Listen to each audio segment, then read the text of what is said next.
마태복음 10장 16절에서 33절까지 말씀을 다 같이 봉독하시겠습니다. 보라, 내가 너희를 보냄이 양을 이리 가운데로 보냄과 같도다.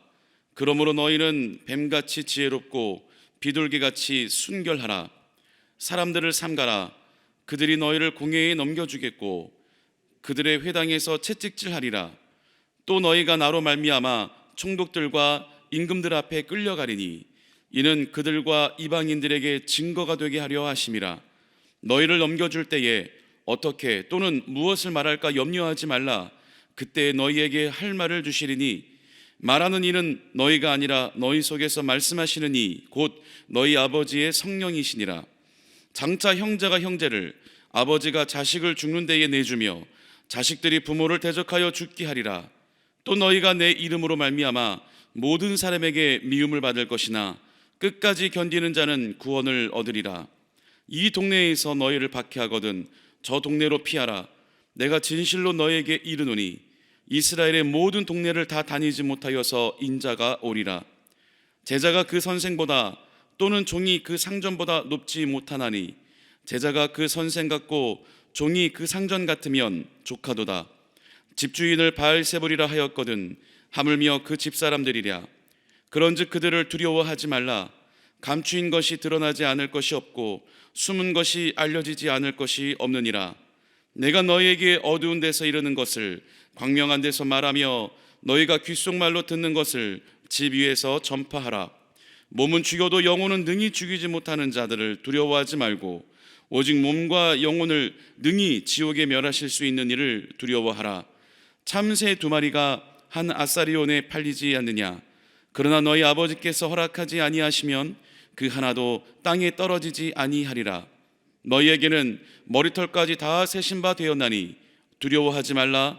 너희는 많은 참새보다 귀하니라. 누구든지 사람 앞에서 나를 시인하면 나도 하늘에 계신 내 아버지 앞에서 그를 시인할 것이요 누구든지 사람 앞에서 나를 부인하면 나도 하늘에 계신 내 아버지 앞에서 그를 부인하리라. 아멘. 자, 오늘 우리가 함께 봉독한 말씀을 중심으로 뱀의 지혜와 비둘기의 순결이라고 하는 제목으로 오늘 함께 은혜를 나누기 원합니다. 오늘도 이 내용을 보니까 예수님께서 제자들에게 이르시는 당부의 말씀과 많은 교훈의 가르침이 들어 있습니다. 그런데 이 말씀들이 곧 이 제자들에게만 해당되는 말씀이 아니라 이 시대를 살고 있는 예수 그리스도의 자녀요 또 예수 그리스도의 사명자인 우리 모두에게 똑같이 해당되는 말이라고 할 수 있습니다. 세상에 살아갈 때에 우리 그리스도인들이 어떠한 자세와 어떠한 각오로 살아가야 되는지를 오늘 본문 예수님은 말씀하고 있기 때문이죠. 그 예수님도 제자들을 세상에 보내는 것이 결코 쉬운 일이 아니라는 것을 너무나 잘 알고 계셨습니다. 그러니까 어린아이들을 물가에 내놓는 심정으로 하나하나 아주 자세하게 또 친절하게 주님은 우리에게 말씀하시고 있는 것이죠. 너무나도 험난한 세상 가운데 또 예수님의 복음을 증거함에 살아가는 것이 너무나도 어려운 일인 것을 그 누구보다 예수님은 잘 알고 계셨는데, 먼저 무엇보다도 예수님 당신조차도 그 예수님의 인기가 높아지면서 오히려 이 바리새인들과 또 유대인들 또 유대인 율법자들에게 또 서기관들에게 많은 핍박과 또 징후와 또 어떠한 이 함정에 빠져서 예수님을 잡으려고 하는 그런 계략들을 예수님은 알고 계셨기 때문에 예수님의 이름을 증거하고 다니는 제자들 역시도 똑같은 어려움과 핍박에 당할 것을 예수님은 알고 계셨죠. 그래서 미리미리 제자들에게 어떻게 보면 정신교육과 신앙교육을 하고 계시는 본문이라고 할 수 있습니다. 근데 먼저는 예수님께서 오늘 제가 제목에도 뽑은 것처럼 이 세상에 나가려면 우리가 그냥 나가야 될 것이 아니라 뱀처럼 지혜로워라 라고 예수님은 이 말을 먼저 하셨다라는 거죠. 여러분, 우리 어른들을 포함해서 우리 그리스도인들은 참 이 우리 생각 속에 뱀이라고 하는 이 동물은 결코 좋은 동물로 우리에게 와닿지가 않지 않습니까? 창세기 3장에 보면 뱀의 유혹에 빠져서 아담과 하와가 인류 최초의 죄를 짓게 되는 일을 범하게 됩니다. 그렇기 때문에 그 죄는 하나님께 저주를 받게 되었고, 그러다 보니까 우리가 이 뱀이라는 이 동물에 대해서는 왠지 안 좋은 것만, 그리고 또 마치 뱀이라고 하는 동물은 이 마귀의 이 사단의 앞잡이, 사단의 이 동물인 것만 우리가 꼭 여겨지는 것도 사실입니다. 그런데 이 시대에는요, 이 뱀이라고 하는 동물이 지혜의 상징으로 많이 표현되었습니다. 그래서 예수님도 오늘 말씀하시는 이 뱀에 대한 이야기는 우리가 이 본문을 읽을 때 아니 뱀은 안 좋은 동물로 알고 있는데 왜 예수님은 뱀과 같이 지혜로워라 하셨지? 라고 생각할 수 있지만 예수님은 창세기에 나오는 사악한 뱀을 예를 드는 것이 아니고 그 당시에 많이 널리 알려지고 통용되었던 지혜의 상징으로 쓰여졌던 동물이었던 그 뱀을 예수님은 이야기하셨던 겁니다. 그래서 이 뱀이라는 동물이 굉장히 IQ를 따진다면 그렇게 높지는 않겠지만 동물이기 때문에 나름대로 그 속에서 살아갈 때에 나름대로 잘 요리조리 빠지고 요리조리 또 기회를 잘 엿보며 이 사냥을 할 때도 그렇고 또 위험에 빠졌을 때 도망갈 때도 그렇고 자기를 잘 지키며 살아가는 동물이라는 것이죠. 그래서 예수님은 제자들에게 이 세상에 이제는 내가 너희와 당장에 항상 함께 하긴 하시지만 그래도 옆에 바로 있는 것이 아니다 보니 너희가 어떤 어려움과 핍박을 직접 몸소 이제 체험하게 될 때가 올 터인데 그럴 때 그냥 무식하게 미련하게 모든 걸 다 당하며 모든 위험 속에 처하지 말고 나름대로 지혜롭게 처신하고 지혜롭게 잘 대처하며 살아가야 된다라고 하는 뜻입니다. 우리 그리스도인들에게 필요한 어떤 삶의 자세라고 할 수 있습니다. 많은 사람들이 모든 것들을 다 그냥 몸소 받아내며 그래 그리스도인들은 나에게 닥쳐오는 어떠한 시련과 고난도 어떠한 일들이라 할지라도 다 내가 감내하며 다 내가 맞서 싸워야지 라고 생각할 수 있지만 물론 틀린 말은 아닙니다. 하지만 때에 따라서 우리가 적절하게 대처하며 적절하게 피해갈 수 있는 것들은 피해가라는 것입니다. 그리고 뱀처럼 지혜로워라라고 해서 우리가 꼭 영악하고 얕게 살으라는 것은 아닙니다. 약은 어떤 이미지는 여우를 우리가 들 수 있는데 여우를 뜻하는 것이 아니죠. 여우처럼 아주 얕게 살아라는 것이 아니라 뱀처럼 지혜롭게 살아라는 것이죠. 그 지혜롭게 살아가라라고 하는 것은 우리가 불법을 저지르며 살아가라고 하는 것은 절대 아닙니다. 어떻게 보면 요즘 말로 센스 있게 또 그때그때 잘 처신해 대처하며 살아가라고 하는 것이죠. 그리스도인들에게 필요하다라는 것입니다. 전도도 그리고 우리가 복음을 증거하는 것도 지혜롭게 잘 대처해야 되는 필요가 있는 것입니다. 요즘에 코로나19 시대를 우리가 살고 있으면서 이러한 얘기들이 좀 어떻게 보면 적용이 돼야 되는 때가 아닌가 저는 묵상을 해봤습니다. 하나님의 복음을 우리가 유지하고 예배를 유지하고 그리고 또 우리가 복음을 증거하는 것 제일 중요한 일이고 우선순위 되어야 될 우리 그리스도인들의 삶입니다. 하지만 세상의 시대에 맞춰 그때그때 우리가 나라에 너무나 맞서고 또 너무나 우리가 우리 뜻대로만 우리 욕심대로만 우리의 이 사고방식대로만 우리가 주장하고 살아간다면 어찌 보면 그것은 더욱더 핍박과 더욱더 고난 속에 더 어떻게 보면 지혜롭게 대처한다면 더 예수님의 복음을 효과적으로 증거할 수 있는 일들이 너무나 많을 텐데도 더 우리의 생각으로 인해서 하나님께서 더 많은 일을 예비하신 것을 우리가 알지 못하고 우리의 틀에 박힌 생각으로만 밀고 나가는 게 없지 않나 한번 생각해 봤던 것입니다. 그리고 오늘 본문을 보면 역시 이어서 예수님 뭐라고 말씀하시냐면 뱀과 같이 지혜롭고 비둘기와 같이 순결하라 이 두 가지를 꼭 지켜야 된다라고 얘기하고 계십니다. 그러니까 지혜로워서만 되는 것이 아니라 그 속에서도 우리가 순결성을 진실성을 순진함을 잃지 말아야 된다는 것이죠. 만약에 우리 마음속에 이 하나님으로부터 오는 예수 그리스도로부터 오는 이 순결함과 이 순진함이 없다면 그냥 지혜롭게만 살아간다면 제가 아까 방금 말씀드린 것처럼 여우처럼 얕게 살아가는 그렇게 될 수밖에 없지 않는가 생각을 해봤습니다. 비둘기와 같이 순결한 삶을 살아야 그리고 적절하게 그 밸런스를 잘 맞춰야 우린 이 땅에서 죄악 가운데 빠지지 아니하며 또 이 땅 가운데 지혜롭게 예수 그리스도의 복음을 증거하며 살아갈 수 있게 되는 것입니다. 비둘기는 이 땅이 더러우면 날아가다가 그 땅에 앉지도 않는다고 합니다. 그러니까 우리는 더러운 곳에 우리가 거하지 아니하며 깨끗하고 순결하고 예수 그리스도의 복음을 증거하며 우리가 남들에게 비난받지 않을 수 있도록 예를 들어서 우리의 삶의 행실이 결코 옳지 못하고 거룩성을 띠지 못하고 더 남들보다 이기적이고 더 화를 잘 내고 더 욕심내며 살아가는데 그런 한편의 반면으로는 예수님의 복음을 증거하며 교회 다니라고 얘기를 한다면 전도를 한다면 그 전도를 받는 사람이 얼마나 그 전도자에게 이중적인 모습을 발견하겠습니까?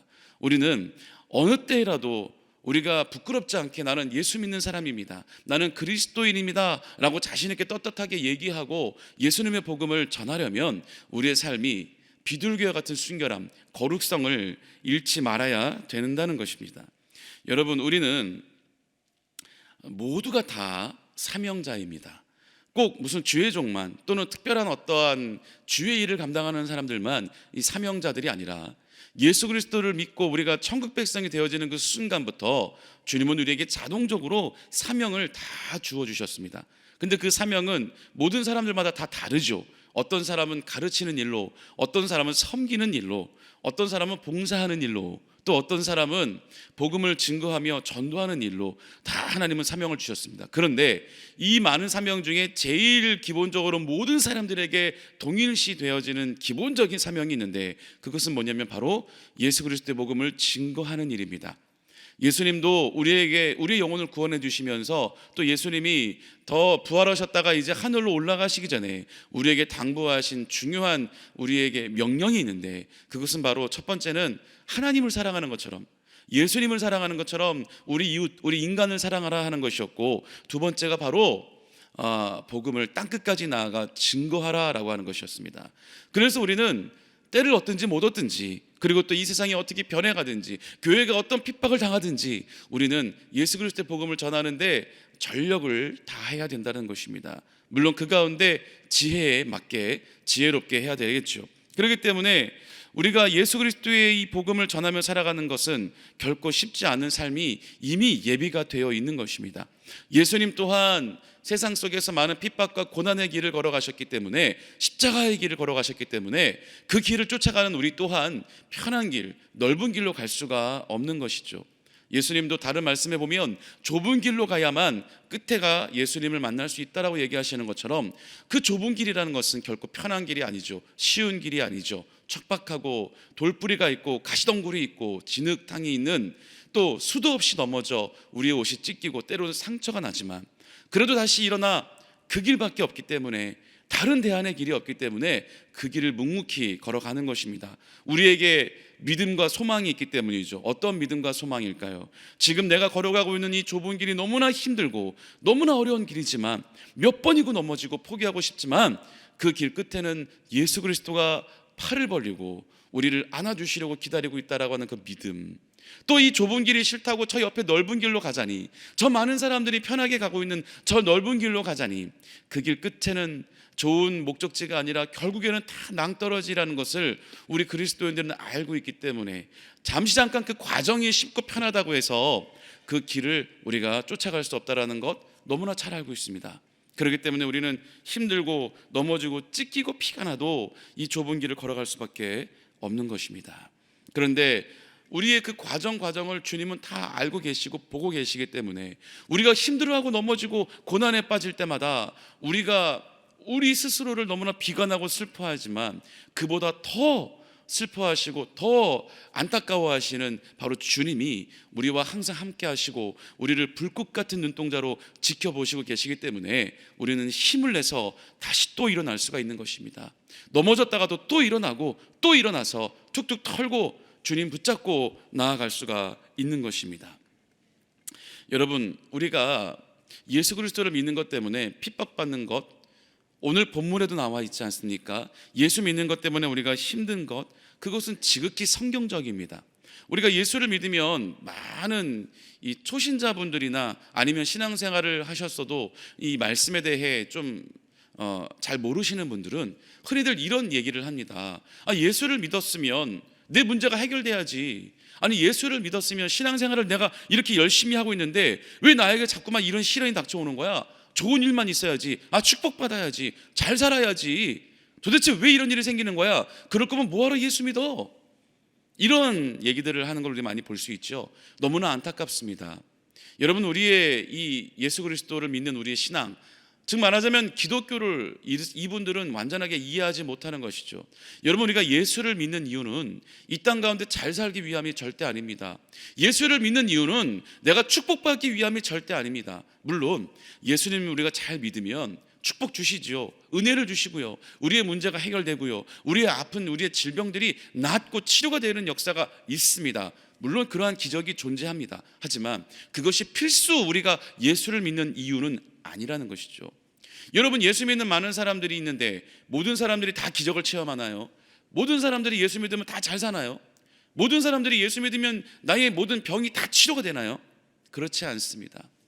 다 각자 사람마다 주님께서 필요하시고 주님께서 주시고자 하는 은혜가 다르기 때문입니다. 어떤 사람들은 병을 치료해 주시기도 하고요, 어떤 사람들은 그 사람의 앞길이 잘 풀려지기도 하고요, 또 어떤 사람들은 자녀의 복이 임하기도 하고요. 여러 가지 하나님이 주시는 은혜는 다 각자 다른 것을 우리는 알 수 있습니다. 그런데 그 은혜와 하나님이 주시는 그 복도요, 그 때가 있는 거죠. 인생은 사람은 살다가 태어나면서 쭉 살아가는 동안 좋은 일과 나쁜 일이 희비가 교차해서 우리의 삶을 찾아온다고 전도서에 보면 나와 있습니다. 좋은 일이 있으면 나쁠 때도 있다라는 거예요. 우리가 웃을 때가 있으면 울 때가 있다라는 얘기예요. 그래서 우리 신앙인들은, 우리 그리스도인들은 이런 고백을 할 수 있지 않습니까? 고난이 곧 나에게 유익이 된다. 세상 사람들은 절대 이해할 수 없는 말 중에 하나입니다. 아니, 어떻게 고난이 유익이 된단 말이야? 지금 당신 그렇게 안 좋은 일에 처해 있는데 어떻게 그걸 축복이라고 얘기할 수 있어? 어떻게 그걸 유익이 된다고 얘기할 수 있어? 세상 사람들은 전혀 이해하지 못합니다. 하지만 우리는 왜 그것을 유익이라고 얘기할 수 있느냐? 우리 그리스도인들에게 오는 고난은 훈련이기 때문에 그렇습니다. 그냥 그 고난으로 끝나는 것이 아니라 우리에게 닥쳐진 인생의 환난과 역경과 고난과 시련이 그로 말미암아 우리 인생이 절망으로 좌절하고 끝나는 것이 아니라, 예수 믿는 우리들은 더욱더 그로 말미암아 기도하고 더 주님 붙잡고 더 하나님 마음을 알기 위해 우리가 몸부림치며 나아갈 때 하나님께서 우리의 기도를 들으시고 그 고난의 때를 지나면, 우리가 그 시험을 통과하면 우리는 더욱더 그 고난 가운데 벗어지고 또 이겨나고 승리해 하나님이 주시는 은혜와 복을, 또 회복을 우리는 경험할 수 있기 때문에 우리에게 오는 고난은, 나에게 지금 이 고난이 왔는데 내가 잘 이겨낸다면, 내가 예수님 바라보고 내가 이 고난을 잘 이겨나간다면 이 고난이 다시 없어지고 지나가고 나서 하나님이 나에게 회복을 주시겠구나, 은혜를 주시겠구나, 또 다른 축복을 주시겠구나 라고 하는 그 믿음의 기대감으로 인하여 우리는 그 고난을 이겨낼 수가 있는 것이죠. 왜? 내 인생의 끝이 아니라, 좌절과 절망이 아니라 지금 나에게 오는 훈련이구나, 이것을 우리는 알 수 있기 때문에 그렇습니다. 그러니까 우리 인생 가운데 고난이 왔을 때는 내 이 세상에서 쌓아진 나의 지식과 나의 노하우, 또 내가 지금 형성되어 있는, 나에게 형성되어 있는 나의 지인들, 이런 모든 세상과 사람들에게 의지할 것이 아니라 바로 첫 번째로 해야 될 것은 주님 앞에, 십자가 앞에 무릎 꿇고 주님을 붙잡아야 되는 것입니다. 여러분, 귀신 들린 딸의 어머니가 지나가는 예수님의 옷자락을 붙잡았을 때요, 그냥 붙잡기만 했을 때도 그 능력이 나갔던 것을 우리는 알 수 있습니다. 그래서 그렇게 끝까지 주님을 붙잡고, 주님께 이제는 아무런 나에게 남아있는 것, 이 세상에 나를 도와줄 수 있는 어떤 누구도 존재하지 않고 오직 나의 문제는 주님만이 해결책입니다 라고 하는 그 믿음으로 그냥 애시당초 처음부터 주님께 무릎 꿇고 주님 옷자락을 붙잡는 것이 우리의 고난을 빨리 이겨내는 방법인 것입니다.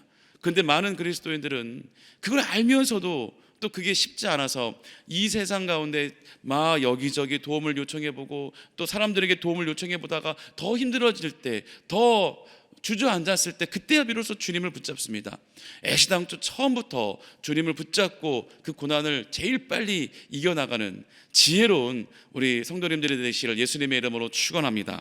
그렇기 때문에 우리가 이 세상을 살아가면서 모든 순간순간 하나하나도 우리 주님께서는 다 보고 계시고 다 함께하고 계신다는 것입니다. 여러분, 제자들이 예수님께서 보내실 때 너희들 이렇게 나의 당부의 말을 잘 듣고 나가서 핍박을 당할 거지만 걱정하지 마, 두려워하지 마, 끝까지 참고 견디면 너희들은 구원이 있다 라고 당부하면서 보낼 때, 주님은 그 제자들을 전혀 모르고 딱 마음의 문을 닫고 그냥 평상시처럼 살아가셨을까요? 그렇지 않아요. 주님은 제자들의 모습들을 다 알고 계시고 어떠한 상황에 처해 있으며 어떠한 고난이 있는지, 어떠한 핍박을 당하는지, 어떠한 아픔을 겪고 있는지 주님은 다 제자들의 모든 사역을 알고 계셨을 것입니다. 우리의 삶도 마찬가지입니다. 단순하게 당장에 눈에 보이지 않고 귀에 들리는 것이 없다고 해서 우리가 주님이 우리를 보고 있지 않는 것이 아니라는 것 아시지 않습니까? 얼마만큼 주님은 우리를 보호하고 계시고 또 얼마만큼 주님은 우리를 알고 계시냐면, 오늘 본문에 보니까요, 머리카락 하나까지 다 세셨다고 주님은 말씀하고 있습니다. 여러분, 여러분, 사랑하는 우리 자녀, 우리 아들, 딸 너무 사랑하잖아요. 우리 아들, 딸의 머리카락이 몇 개인지 아세요? 사랑하는 나의 배우자, 나의 남편, 나의 아내 머리카락이 몇 개인지 아세요? 눈썹이 몇 개인지는 아세요? 여러분, 우리가 한번 마음 잡고, 그래, 아니 하나님도 우리 사랑하는 자녀들의 머리카락을 세신다고 하셨는데 우리도 한번 내 사랑하는 자녀의 머리카락을 한번 세볼까? 그러면 하나님의 좀 마음을 내가 알 수 있을까? 한번 우리 날 잡고 한번 세봐요. 한번 우리 아들의 머리카락을 세보면 몇 시간이 걸릴 거예요. 어쩌면 하루에 다 못 셀 수도 있어요. 너무 많으니까 어쩌면 하루에 다 못 세고 이게 며칠을 걸릴 수도 있습니다. 겨우겨우 며칠 걸려가지고 다 셌어요. 야, 3678개네. 아이고, 우리 사랑하는 아들 3687개의 머리카락이 있구나. 야, 나도 수고했다. 장하다 우리 아들. 머리숱도 많네. 자, 그러고서는 이제 딱 셌어요. 그러면 이제 그게 끝인가요? 여러분, 하나님께서 너희의 머리털까지 다 세신 바 되었다라고 하는 이 짧은 한 절이요, 이게 그냥 지나칠 말이 아닙니다. 하나님이 그렇게 우리를 사랑하시는구나, 이렇게 가볍게 받아들일 수 있는 하나님의 사랑이 아니에요. 보실까요? 여러분, 머리카락이라는 게 한 번 세고 나면은 이 숫자가 우리가 끝까지 가나요? 이 머리카락이 3670 몇 개라고 그랬지 제가 5000개라고 치고 5000개라고 하는 이 머리카락이 있다면 이게 우리가 이 삶을 다 할 때까지 우리가 몇 살이 되든 몇 날 며칠이 되든 이 개수가 그대로 있어요? 5000개가? 아니죠. 머리카락은요, 한 시간이 지날 때마다, 한 몇 분이 지날 때마다 바뀔 수 있어요. 우리가 걸어가다가 한번 머리 한번 싹 만졌는데 머리카락 몇 개가 빠질 수 있어요. 그렇죠? 머리카락은 하루에도 수도 없이 빠졌다가 났다, 빠졌다가 났다, 매일마다 매 순간마다 시간마다 분초마다 바뀌는 게 머리카락의 숫자예요. 만약에 한 번 세고 났는데 그게 끝까지 고정된 거라면 하나님은 그 예를 들지 않으셨을 거예요. 우리 인간의 머리카락이라고 하는 것은 수도 없이 빠졌다 났다 빠졌다 났다 숫자가 계속 바뀌는 게 우리 머리카락이에요. 그러면 하나님께서는 한 번 세셨으니, 그래, 너의 머리카락은 5000개였는데 그 다음에 빠지고 나든 나는 모르겠다라고 하신다면 이 예를 들지 않으셨을 거라는 거죠. 우리가 머리카락이 변할 때마다, 몇 개가 빠질 때마다, 몇 개가 날 때마다, 그때마다 하나님은 우리를 또 세시고, 오늘 사랑하는 내 딸, 오늘은 머리가 몇 개가 빠졌네. 우리 사랑하는 내 아들, 어이구, 오늘은 머리카락이 또 몇 개가 자랐구나. 아까 조금 전에 세봤을 때는 몇 개였는데 지금은 5가닥이 늘었네. 아까 조금 전에 셌을 때는 몇 개였는데 어이구, 지금은 3가닥이 빠졌네. 여러분, 우리 사랑하는 아들과 자녀의 머리카락을 이렇게까지 세보신 적이 있으세요? 하나님 아버지가 우리를 향한 사랑이 이렇게 우리는 감히 상상도 못할 만큼의 사랑을 우리에게 주시고 있다는 겁니다. 그렇게 머리카락까지 세신 바 되셨다는 것은 분초마다 시간마다 계속 우리를 지켜보고 계시고, 그냥 보시는 것뿐만이 아니라 우리의 상태를 다 점검하신다는 거잖아요. 우리의 머리카락이 계속 몇 개인지 세고 또 세고 또 세고, 그럼 머리카락만 우리를 세는 걸로 끝날까요? 지금 너에게는 어떤 문제가 있니? 아까 5분 전만 해도 지금 너는 이런 심정이었는데 5분이 지난 지금 이 상황 속에 또 너의 마음이 이렇게 변했구나. 너가 이렇게 슬퍼하는구나. 내가 더 슬프단다 아들아. 내가 더 기쁘단다 내 딸아. 하나님 아버지의 사랑은 우리가 감히 상상할 수가 없습니다. 내가 아무리 나의 아들과 나의 딸을 사랑한다고 해도요, 나는 누구보다도 내가 내 자식에 대한 사랑은 내가 최고야 라고 자신해도요, 하나님 아버지의 사랑에는 비할 수가 없는 것입니다. 그렇기 때문에 하나님의 본체시며 하나밖에 없는 독생자 아들 예수를 우리 때문에 보내주시고 죽게 하신 거예요. 더 큰 사랑은 뭐냐? 원래부터 하나님을 잘 믿는 하나님의 백성들을 위해 보내신 게 아니라 하나님을 미워하고 하나님을 욕하고 부인하는 죄인들을 위해 예수 그리스도를 보내주셨다는 거죠. 여러분, 우리를 핍박하고 우리를 미워하고 우리를 죽이려고 하는 원수 같은 사람들에게 사랑하는 우리 아들을 바칠 수 있어요? 사랑하는 우리 딸들을 바칠 수 있어요? 우리를 좋아해주고 우리를 사랑해주는 사람들에게도 바칠 수가 없는 게 내 자녀인데, 오히려 나를 미워하고 나를 핍박하고 나를 죽이려고 하는 인간들, 그 원수들을 때문에 나의 아들을 바쳤다라는 거예요. 하나님의 사랑은 우리가 전혀 상상할 수가 없습니다. 아무리 우리가 알려고 노력하고 신학을 공부하고 공부해도요, 신학도 결국엔 사람이 썬 거예요. 그렇잖아요.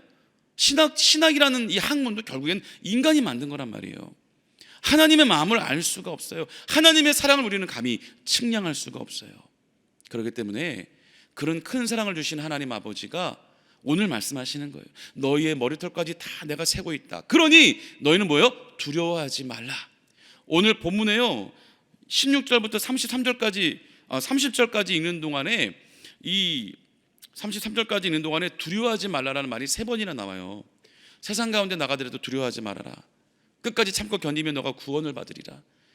그리고 예수님을 믿는 것 때문에 예수 이름 때문에 너희가 핍박을 받으나 두려워하지 말아라.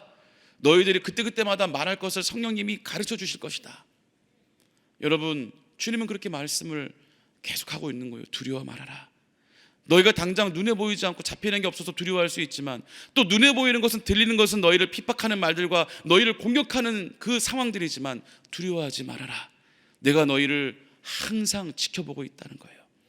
너희 머리카락이 몇 개인지까지 내가 세세하게 내가 1분마다 5분마다 시간마다 나의 불꽃 같은 눈동자를 너희에게 향하고 있다라는 거예요. 여러분, 이 말씀이 우리가 믿어진다면 이 세상에 살아갈 때 뭐가 두렵습니까? 이 세상을 살아가면서 나에게 고난과 핍박이 온다 할지라도 예수님의 이름 때문에 받는 핍박은 곧 나에게 나중에 큰 상급이 있다고 하셨으니 이 핍박을 우리가 참고 견디기만 하면 주님께서 우리의 상황 가운데 승리케 해주시고 우리를 구원해 주시고 물에 빠졌던 베드로를 건져 올려주신 것처럼 하나님은 우리를 들어 올려 주실 것이라는 겁니다. 결국에 이 땅 가운데 승리자로 남는 사람들은 누구예요? 그리스도인들이라는 거예요. 거룩한 예수 그리스도의 자녀들만이 이 땅 가운데 최후 승리를 얻게 된다는 것입니다. 우리가 지금 너무나 힘든 시국을 지나고 있습니다. 너무 힘든 시기를 지나가고 있어요. 더군다나 예수 믿는 우리 그리스도인들이 더욱더 힘든 삶을 살고 있지요. 많은 사람들이 예수 믿고 교회 다닌다고 그러면 가까이 하지도 않으려고 그러고 무슨 전염병 걸린 사람처럼 너무나 힘든 삶을 지금 우리는 살고 있습니다. 하지만 저는 믿습니다. 분명히 이 힘든 상황이 지나가고 나면 우리가 참고 견디면 그 가운데 우리가 지혜롭게 복음을 전하며 주님 뜻 가운데 우리가 중심에 서 있으면 주님은 분명히 오늘도 말씀하시는 것처럼 두려워하지 않고 우리가 견뎌나간다면 이 상황 속에 이겨나가게 하시고 우리의 머리카락 하나하나까지도 분초마다 시간마다 우리를 지켜보고 계시는 주님께서 우리와 동행하시며 승리케 해주실 것입니다. 오늘 하루도 이 말씀이 중심이 되고 힘이 되어 승리하며 살아가시는 저와 여러분 되기를 예수님의 이름으로 축원합니다. 기도하시겠습니다. 사랑의 하나님 아버지, 감사합니다. 하나님, 오늘도 우리가 이 말씀을 통하여 주님께 나아가며 또 세상에 나아갈 때에 두려워하지 아니하며 오직 주님 붙잡고 주의 복음을 증거하며 때를 얻든지 못 얻든지 복음을 증거하며 살아가는 우리 모두가 되게 하여 주시옵소서. 오늘도 우리의 모든 연약함을 주님께 맡겼사오니 주님께서 우리 연약함을 강건하게 하여 주시고 약할 때 강함 되시는 주님의 능력이 임하여 오늘도 승리하며 살아가는 우리 모두가 될 수 있도록 역사하여 주시옵소서. 우리 머리부터 발끝까지 모든 뼈마디 근육 혈관 세포 장기마다 예수 그리스도의 보혈이 흐르게 하여 주시고 피 흘리는 주님의 손으로 안수하여 주시사 강건케 하여 주시고 깨끗게 되는 역사가 임하게 하여 주시옵소서. 오늘도 우리가 간절히 기도하며 간구하는 모든 것들이 주님 보좌 위에 상달되며 풍성한 열매 맺는 복된 하루가 되게 하여 주옵소서. 예수님의 이름으로 축복하고 기도합니다. 아멘. 하늘에 계신 우리 아버지여, 이름이 거룩히 여김을 받으시오며 나라가 임하시오며 뜻이 하늘에서 이루어진 것 같이 땅에서도 이루어지이다. 오늘 우리에게 일용할 양식을 주시옵고 우리가 우리에게 죄 지은 자를 사하여 준 것 같이 우리 죄를 사하여 주시옵고 우리를 시험에 들게 하지 마시옵고 다만 악에서 구하시옵소서. 나라와 권세와 영광이 아버지께 영원히 있사옵나이다. 아멘. 이제 우리 합심으로 기도하는 시간입니다. 우리 오늘 여의도 순복음 분당교회를 위해서 우리 황선호 담임 목사님의 건강과 사역을 위해서 우리의 모든 기도와 간구가 응답되기 위해서 다 같이 주여 세 번 부르시며 간절히 기도하겠습니다. 주여, 주여, 주여.